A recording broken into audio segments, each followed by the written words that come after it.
para ser tratado, para ser pregado, para ser falado e nunca ser esquecido entre nós. Porque na crucificação de Jesus está a nossa redenção. Na crucificação de Jesus, os nossos pecados foram carregados e a dívida qual nós tínhamos foi paga. Mas na ressurreição de Jesus está a nossa justificação. Na ressurreição de Jesus, Cristo, Ele nos torna justos novamente diante do Pai. Em Mateus capítulo 28, Mateus contando, Mateus narrando sobre este acontecimento, ele inicia falando que no fim do sábado, quando já despontava o primeiro dia da semana, o domingo, na manhã do domingo ou na madrugada do domingo, ele vai narrar que duas mulheres, Maria Madalena e outra Maria, foram para o sepulcro. Elas foram ao sepulcro na intenção de ver o corpo do Mestre. Elas foram no sepulcro na intenção de ver o corpo de Jesus, o corpo a qual foi entregue na cruz. E chegando lá, o texto nos diz que houve um grande terremoto, porque o anjo do Senhor havia descido, removeu a pedra, sentou-se sobre a pedra. E elas vão lá, e quando elas chegam, elas se deparam com esse ministro de Deus, elas se deparam com o anjo de Deus, e elas veem dois pontos interessantes sobre a veste deste ministro. Em primeiro lugar, elas veem que a roupa desse ministro, ele tinha um aspecto como de um relâmpago. As vestes deste ministro transmitiam luz. Em segundo lugar, a sua veste era branca como a neve. Esses dois pontos sobre a veste deste ministro apontam para a mensagem a qual ele traz. Esses dois pontos sobre a veste do ministro apontam para a mensagem que ele traz. E qual é a mensagem que este anjo traz? Versículo 5, ele diz para as mulheres: não tenhais medo, pois eu sei que buscai a Jesus que foi crucificado. Aleluia. E ele diz, ele não está aqui porque já ressuscitou, como eu tinha dito. Essas mulheres, elas vão na intenção de ver o corpo de Jesus que foi crucificado. E o anjo lhe traz a seguinte mensagem: ele não está aqui porque já ressuscitou. Essa mensagem, ela traz luz para nós. Esta mensagem, a ressurreição de Jesus, falar do Cristo que ressuscitou, gera alegria para aqueles que são salvos em Cristo Jesus. E a roupa dele é branca, como a neve, porque a mensagem que ele traz é pura, a mensagem que ele traz é verdadeira. De fato, Jesus ressuscitou, de fato, ele está vivo. Não foi algo inventado pela mente humana, de fato aconteceu, de fato ocorreu. Ele ressuscitou e está vivo pelo século dos séculos. Então essas mulheres, elas vão na intenção de ver o corpo que foi crucificado. Elas vão na intenção de ver o corpo de Jesus que foi marcado pelos chicotes. Elas estão indo na intenção de ver o corpo de Jesus que foi desfigurado lá na cruz. Mas quando elas chegam no túmulo, elas deparam com um túmulo vazio e com a mensagem do anjo dizendo: ele não está aqui, ele já ressuscitou, como eu tinha dito.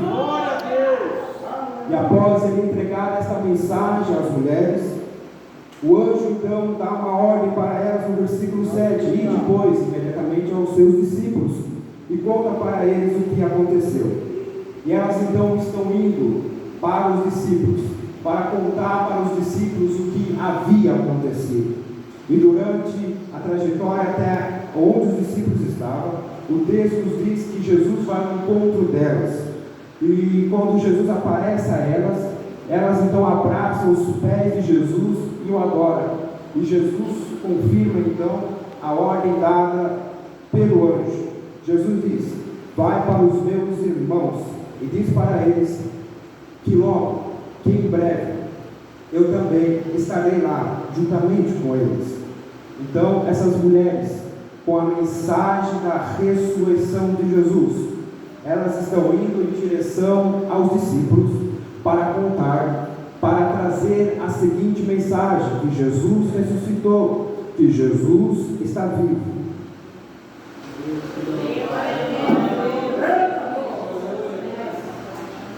Entendido o texto, gostaria de compartilhar com a igreja algumas lições missionárias, lições também ministeriais para nós nesta noite, através do texto da ressurreição de Jesus. Em primeiro lugar, antes do ide, tem ouvinte. Antes do ide, tem ouvinte. Versículo de número 6. Ele não está aqui, porque já ressuscitou, como tinha dito. Olha agora: vinde e vede o lugar onde o Senhor jazia.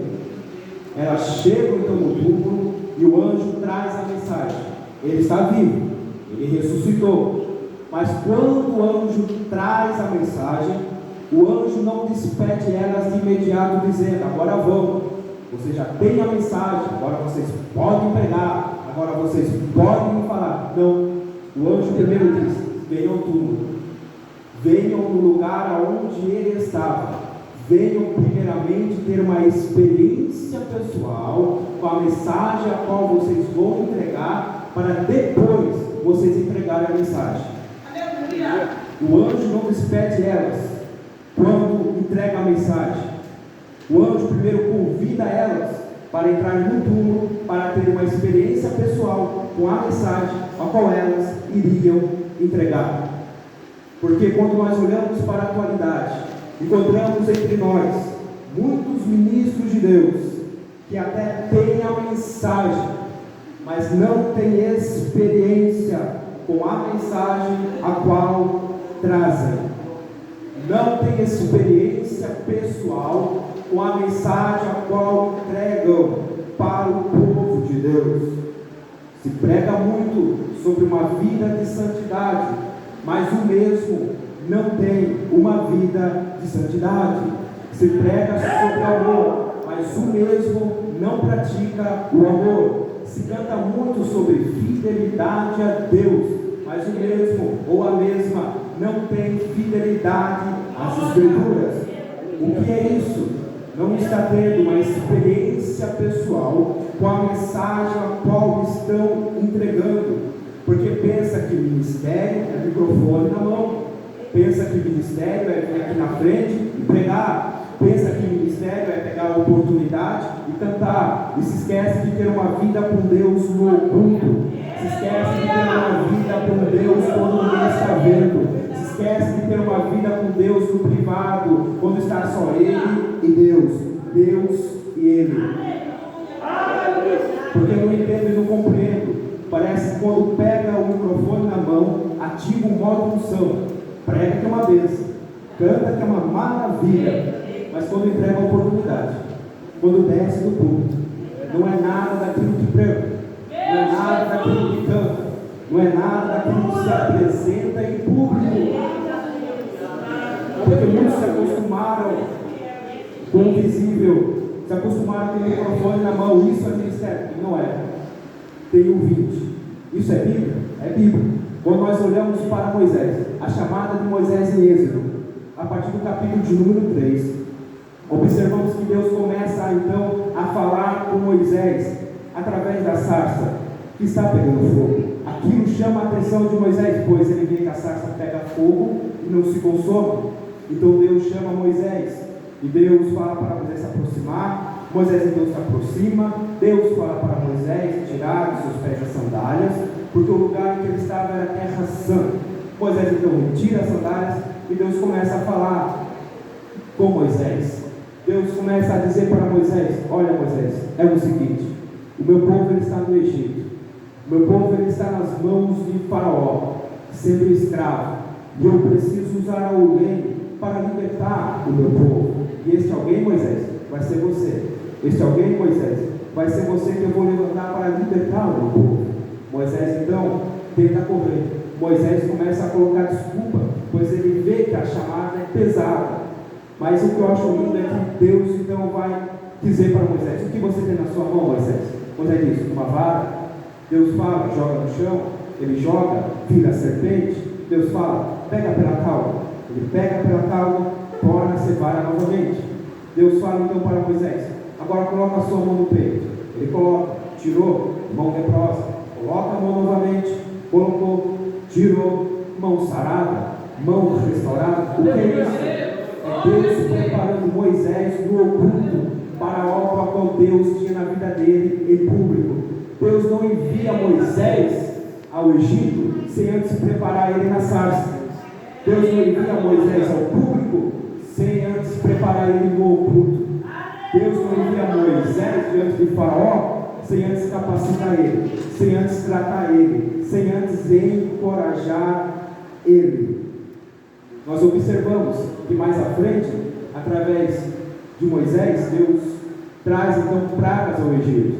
Mas tudo começou no oculto, tudo começou lá na sarça, porque o ministério não se começa em público, o ministério não se começa diante das pessoas, o ministério se começa no quarto de oração, o ministério se começa no oculto, onde é você e Deus, onde que Deus está te moldando, onde que Deus está trabalhando nas suas estruturas, onde que Deus está te capacitando, onde que Deus está te encorajando. Quando olhamos para Isaías, capítulo de número 6, observamos que Isaías, ele não ouve o a quem enviarei, sem antes ele primeiro ver o vislumbre da glória de Deus e ser tratado do seu pecado. Isaías, ele não ouve o a quem enviarei, sem antes ele ser tratado do seu pecado. Nós observamos o exemplo de Jesus. O maior exemplo de Jesus não existe. Jesus, ele é Deus.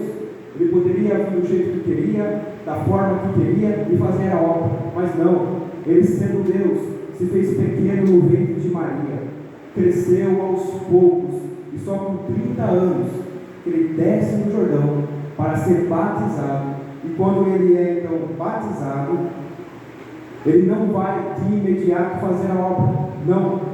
Ele primeiro vai para o deserto, mais 40 dias, mais 40 noites, no secreto, ele e Deus, onde ele é tentado e vence a tentação. Só depois que ele vai para o ministério público. O que é isso? É Cristo, é o próprio Deus em pé humano ensinando o valor do preparo. Algo que muitos desprezam, o valor do preparo. Cristo nos ensinou o valor do preparo, de se preparar em Deus. Entenda, enquanto o tempo de Deus não te usar, se prepare em Deus.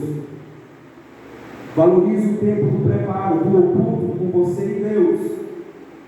Porque muitos se empolgam com títulos, muitos se empolgam com a fama, até tem um título de bom pregador, até tem um título de um bom cantor, até tem um título de missionário, até tem um título de missionária, mas já perdeu a essência de Deus faz tempo, já perdeu a essência de Deus, e não tem se preocupado com a sua vida espiritual, porque se acostumou com os aplausos, se acostumou com as curtidas, se acostumou com muita gente ouvindo e admirando, e não tem se preocupado com a sua vida com Deus no oculto, tem se esquecido da sua vida particular com Deus, e não entende que ministério não é público, ministério é particular com Deus.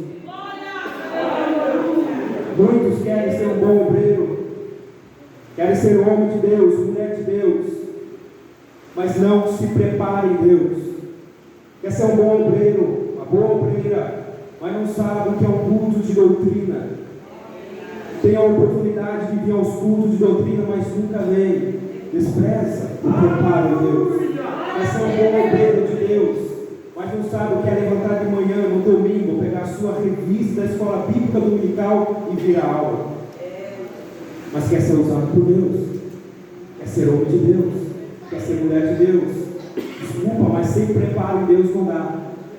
É nítido a palavra de Deus. Todos os homens de Deus, mulheres de Deus, antes de serem usados por Deus, passaram pelo tempo do preparo.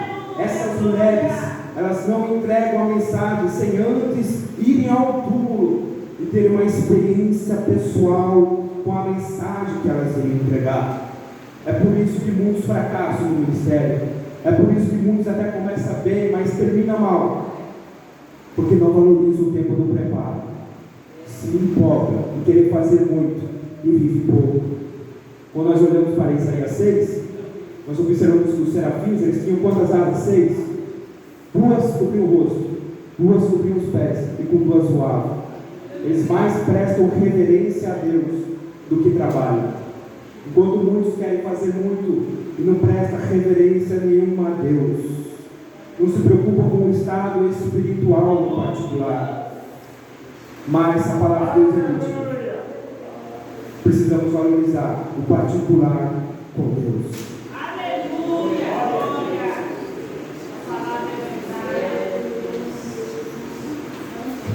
Então, em primeiro lugar, antes do ide, tem o vinde.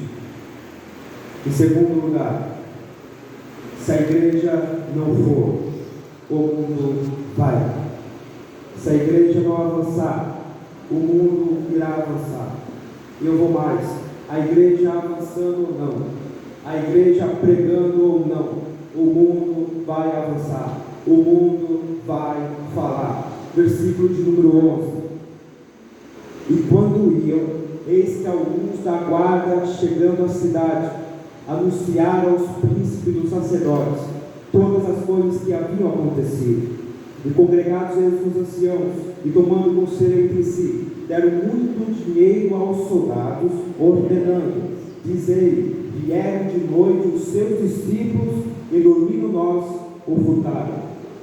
As mulheres, então, após receberem a mensagem e terem uma experiência com a mensagem, elas agora estão indo em direção aos discípulos para entregar a mensagem da verdade. Mas enquanto elas estão indo para entregar a mensagem da verdade, os soldados chegam até os príncipes dos sacerdotes e eles então anunciam, conta o que ocorreu, conta o que aconteceu. Eles então começam até falando da verdade. Eles contam: apareceu um anjo, removeu a pedra, sentou sobre ela e Jesus ressuscitou. Ninguém teve como segurar ele. Eles até começam falando a verdade, mas quando eles anunciam isso, os príncipes dos sacerdotes realizam uma reunião e eles têm a seguinte ideia: vamos espalhar que Jesus não ressuscitou, mas que o seu corpo foi roubado. Enquanto as mulheres estão indo com a mensagem da verdade, os falsos estão indo com a mensagem da mentira. Enquanto as mulheres estão indo com a mensagem da verdade, os falsos estão indo com a mensagem da mentira. Isso é realidade? Sim. Observamos os nossos dias atuais? Observamos. Porém, isso não é novidade. Em 2 Timóteo, capítulo 3, versículo 1, Paulo vai estar falando sobre falsos profetas. Paulo, ele vai estar agora falando sobre falsos pregadores. E ele começa dizendo: sabe, porém, isto, que nos últimos dias sobrevirão tempos trabalhosos, tempos difíceis. Por quê? Porque os homens serão amantes de si mesmos, gananciosos, presunçosos, soberbos, blasfemos, desobedientes aos seus pais, ingratos e ímpios. Olha as características de um falso pregador. Paulo está falando que tempos difíceis virão por causa de falsos pregadores que se introduzirão no meio das igrejas. Paulo está tratando sobre falsos profetas que tragam mensagens falsas, mensagens distorcidas, distorcendo as verdades da palavra de Deus. E ele diz que esses homens são amantes de si mesmos. Eles amam a si mesmo acima de Deus. Eles amam a si mesmo acima da igreja. Eles amam a si mesmo acima da palavra de Deus. Os falsos pregadores não têm amor a Deus. Os falsos pregadores não amam a igreja. Os falsos pregadores não têm amor à palavra de Deus. O que eles querem é os likes. O que eles querem é as curtidas. O que eles querem é a fama. O que os falsos querem é os seguidores. Mas não se preocupa com o estado espiritual de quem ouve. Só traz mensagens que vão elevar o ego pessoal, que vai elevar o ego da pessoa. Porque o verdadeiro pregador, o verdadeiro pastor, o verdadeiro profeta, ele ama a Deus acima de si mesmo. O verdadeiro pregador, ele ama a igreja acima de si mesmo. O verdadeiro pregador, ele ama a palavra de Deus acima de si mesmo. O verdadeiro pregador, ele se preocupa com o estado espiritual de quem ouve. O verdadeiro pastor, ele se preocupa com o estado espiritual de sua igreja. Porque o compromisso real do verdadeiro pastor, do verdadeiro pregador, não é com quem o ouve. O compromisso real do verdadeiro pregador, do verdadeiro pastor, é com Deus. O verdadeiro compromisso do verdadeiro pastor, do verdadeiro pregador, é com Deus. Ele fala aquilo que Deus manda, ele prega aquilo que Deus manda, ele instrui debaixo da palavra de Deus, que é a verdade. Porém, muitos entre nós têm deixado de pregar a verdade. Muitos que começaram até pregando a verdade têm abandonado pregar a verdade. Porque pregar a verdade não vai gerar muito like, não. Pregar a verdade não vai gerar muitos seguidores. Pregar a verdade vai gerar muitos opositores. Pregar a verdade, o mundo irá vir contra você. Os falsos serão contra você. Mas tem algo: se você não prega a verdade, por medo, por não querer que os outros se oponham a você, Deus será contra você. Se você não prega a verdade, por medo do mundo se opor contra você, o próprio Deus será contra você. Agora, se você prega a verdade, mesmo que o mundo seja contra você, se você prega a verdade, mesmo que os falsos se oponham a você, tenha certeza de algo: Deus estará com você. Deus estará guardando aqueles que pregam a verdade. Deus guardará aqueles que, ainda debaixo de ameaças, priorizam a verdade da palavra de Deus e prega com o céu, prega com autoridade, prega debaixo do poder do Espírito Santo. E falando sobre falsas pregações, sobre o falso pregador, no versículo de número 8, ainda em 2 Timóteo, Paulo ele diz: e assim como Janes e Jambres resistiram a Moisés, assim também estes resistem à verdade, sendo homens corruptos de entendimento. Paulo está falando que no tempo de Moisés, enquanto Moisés pregava, havia Janes e Jambres que resistiam à pregação de Moisés. Enquanto Moisés pregava a verdade, tinha gente no meio que estava resistindo à verdade. E Paulo ele fala o juízo de Deus sobre estes que pregam a mentira e também dão ouvido. Ele diz no versículo 9 que estes não irão prosperar. Ele diz que estes não irão avante. Por quê? Porque dão ouvido a falsas pregações, porque dão ouvido a falsos ensinamentos. É por isso que muitos não evoluem na vida espiritual. É por isso que muitos não conseguem manter uma vida constante espiritual. É por isso que muitos fracassam no ministério, saem da igreja, abandonam a fé. Por quê? Porque dão ouvido a falsas pregações, dão ouvido a falsos pregadores, dão ouvido a falsas mensagens. Por isso não cresce, por isso não prospera, por isso a família não vai à frente, porque deixa falsas mensagens se introduzir no meio da sua casa.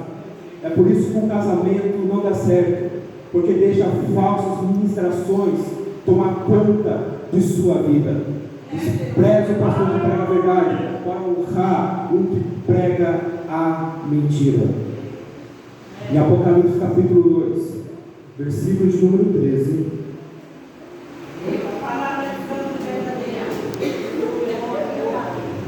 Agora estreita um pouco mais ainda, porque agora é Jesus falando. Apocalipse capítulo 2, versículo de número 13. Jesus falando para a igreja de Pérgamo: sei onde habitas, que é onde está o trono de Satanás, mas retens o meu nome e não negaste a minha fé, mesmo nos dias de Antipas, minha fiel testemunha, o qual foi morto entre vós, onde Satanás habita. Entretanto, algumas coisas tenho contra ti, porque tens aí os que seguem a doutrina de Balaão, o qual ensinava Balaque a lançar tropeços diante dos filhos de Israel. Versículo 15: assim tens também alguns que de igual modo seguem a doutrina dos nicolaítas, o que eu odeio. Jesus, ele começa falando para a igreja de Pérgamo. Eu até tenho algum contentamento com vocês. Vocês têm guardado a fé. Porém, aí no meio de vocês, tem aqueles que estão seguindo e também ensinando doutrinas de Balaão, doutrinas falsas pregações. E Jesus é claro em expressar que ele odeia falsas pregações dentro de sua igreja. Jesus odeia falsas ministrações dentro da sua casa, dentro da sua igreja. E qual é o juízo de Deus sobre a vida deles? Versículo 16: arrepende-te, pois senão virei a ti em breve e contra eles batalharei com a espada da minha boca. Deus promete juízo para aqueles que ensinam falsas mensagens da sua igreja, e aqueles também a qual dão ouvido. Ele expressa ódio para as doutrinas de Balaão, a qual estavam crescendo dentro da igreja na época. E qual era a doutrina de Balaão? No que se baseava? Primeiro, idolatria, não tem problema. Idolatria é normal, porém Deus vem expressando ódio contra a idolatria, porque só Ele merece toda a adoração, só Ele merece toda a glória, só Ele é digno de todo louvor e de toda a glorificação. Em segundo lugar, eles apoiavam a imoralidade sexual. Não tem nada a ver, é normal o adultério. Você se cansou da sua esposa, é normal você trocar, é normal o divórcio. Fazendo o casamento, um copo descartável que você usa, não quer mais, joga fora, é normal, não tem problema.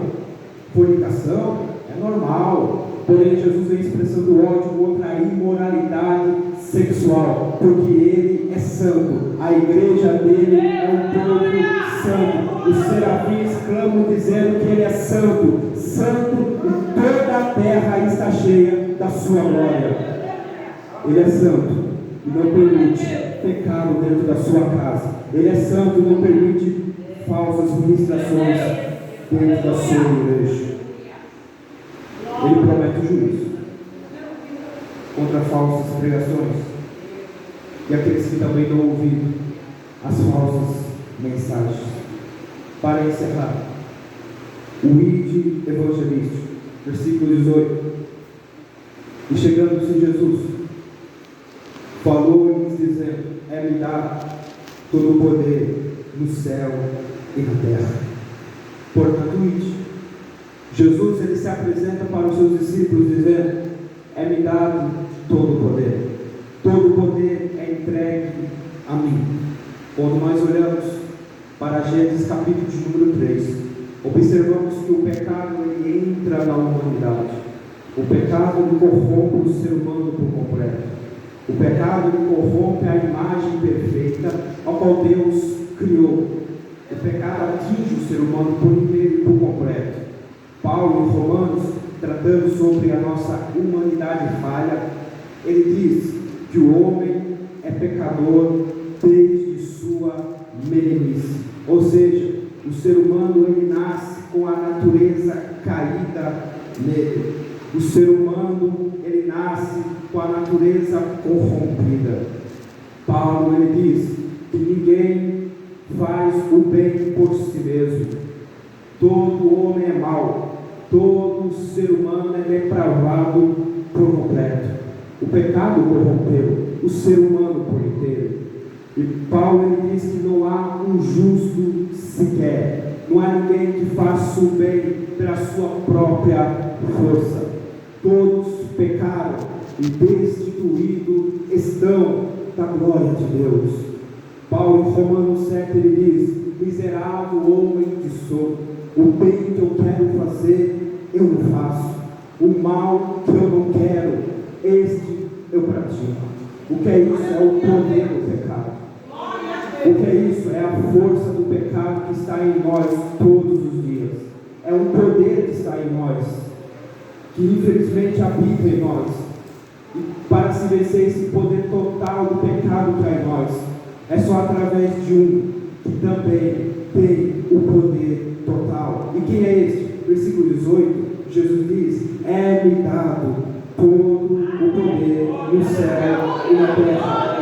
O pecado corrompeu o ser humano por completo, mas o sangue de Jesus limpa o ser humano por completo. O pecado corrompeu o ser humano por inteiro, mas a graça de Cristo restaura, lava o pecador também por completo. Você talvez possa estar se dizendo: mas eu pequei demais, eu errei demais, eu falei demais. Romanos capítulo 5, versículo 20: aonde abundou o pecado, a graça superabundou. Não há pecado maior que a graça de Cristo. Não há pecado maior do que o sangue de Jesus. Não há sujeira que o pecado deixe, que o sangue de Jesus não possa limpar, que o sangue de Jesus não possa purificar, que o sangue de Jesus não possa restaurar. Jesus ele se apresenta: eu tenho todo o poder. Mas ele não apenas se apresenta dizendo que tem todo o poder, mas ele deixa uma ordem para a igreja. Versículo 19: portanto, ide, ensinai todas as nações.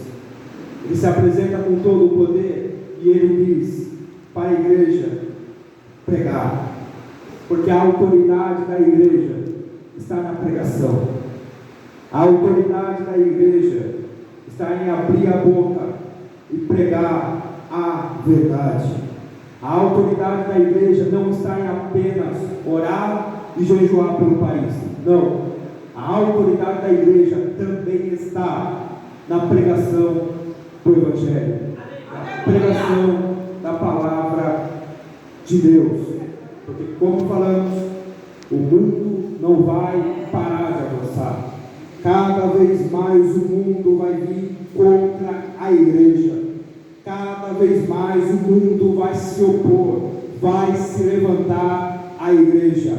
Mas da mesma maneira a igreja também não vai parar. A igreja também vai avançar. Eles vêm de lá para cá contra a igreja, mas a igreja também vai daqui para lá, porque maior é aquele que está em nós do que aquele que está no mundo. O mundo tem a presença de Satanás, mas a igreja tem a presença de Jesus. O mundo tem a macumba, mas a igreja tem a unção do Espírito Santo. O mundo tem a mentira, mas a igreja tem a verdade da palavra de Deus. A Bíblia que é como espada que corta e também como um martelo que quebra. O mundo avança, mas a igreja também vai avançar. Infelizmente muitos têm se silenciado diante das ameaças do mundo, diante dos levantes do mundo, mas a igreja não foi chamada para ficar em silêncio. A igreja foi chamada para falar. Isaías: não haja silêncio em vós. Em Salmos 80: abre bem a tua boca e eu a encherei. Paulo diz que Deus nos deu um espírito de ousadia. Não foi um espírito de temor, é um espírito de ousadia. Deus não nos encheu com o Espírito Santo para ficarmos parados. Deus não nos encheu com o Espírito Santo para nós ficar com medo diante das ameaças. Ele nos encheu com o Espírito Santo para nós pregar a palavra com ousadia. Ele nos encheu com o Espírito da verdade para nós abrir a nossa boca e pregar a verdade da palavra de Deus.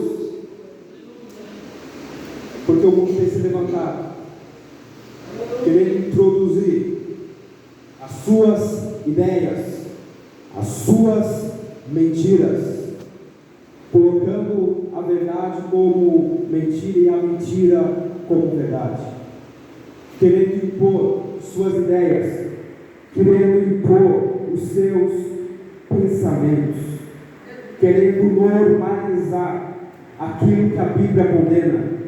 O mundo quer normalizar aquilo que a Bíblia chama de abominação. Olhamos para o mundo e vemos que eles querem normalizar. Homem com homem é normal, mulher com mulher é normal, ideologia de gênero, querendo impor isso nas crianças. Mas a igreja do Senhor foi estabelecida por Deus para pregar a verdade, para abrir a boca e expor a verdade e dizer que Deus fez macho e fêmea, e o casamento constituído por Deus é heterossexual e monogâmico. Fora disso é pecado. Eles querem normalizar legalização das drogas como algo normal. Mas a igreja está aqui para dizer, não, Jesus vai libertar os drogados, Jesus vai libertar aqueles que estão dependentes dessas coisas, porque Jesus veio para libertar, Jesus veio para transformar, Jesus veio para restaurar as vidas. Eles querem normalizar o aborto como algo normal, mas diante das escrituras é homicídio, é morte, está tirando a vida de uma pessoa inocente, tirando o direito de viver. E quem morre nessa prática, quem apoia essa prática, se não se arrepender, no juízo final irá prestar conta com Deus. A igreja foi estabelecida para pregar a verdade. Os falsos têm se levantado, o mundo tem se levantado, e essa é a chamada da igreja: pregar a verdade aonde for, aonde você estiver, aonde tiver uma alma que não conhece a Cristo, que ainda não se entregou a Cristo, lá é o campo missionário. Lá é a sua oportunidade de abrir a boca e falar a verdade, porque é só a verdade da palavra de Deus que liberta. É só o confronto da palavra de Deus que liberta. Eu gostaria de estar finalizando, fazendo uma oração totalmente para a igreja.